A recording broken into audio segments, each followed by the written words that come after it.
It's the beginning of January, which means it's about time we pick our poisons.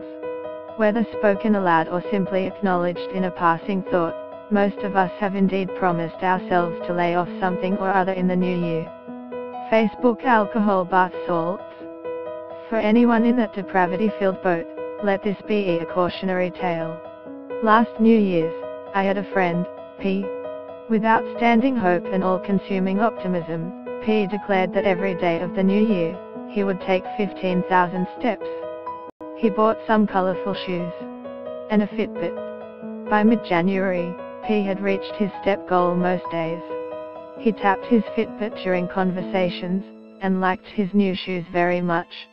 His days were punctuated by ridiculous walks to and from activities, and no one really saw much of him other than that. When we'd sit, he was bright, wide-eyed, and full of thoughts. Far sparkier than he had been before joining the cult of Fitbit. By February, he'd reach his step goal once or twice a week.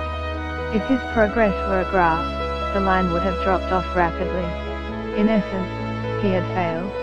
And he knew it. He would open up over 3 or 4 light years about the feeling of tapping his Fitbit at the end of a tiresome day and seeing he'd only done 11,000 steps. It hurts in my soul, he'd say. On days P couldn't manage 15,000, he'd be a storm cloud. Slow, sullen, and on days he did, he wasn't much better.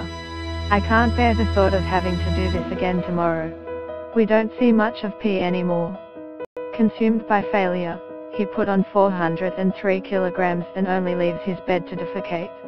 Listen to the Mamma Mia Out Loud team set their intentions for the new year with a single word. Post continues after audio. Stories like P's attest to the fact that early January brings about a sort of childlike delirium. Avidit, perhaps, is a better word. We break our daily routines, usually punctuated by work or parenthood, or both, for the best part of 2 weeks, and that's all the time our minds need to go walk about and propose an array of senseless promises. It's near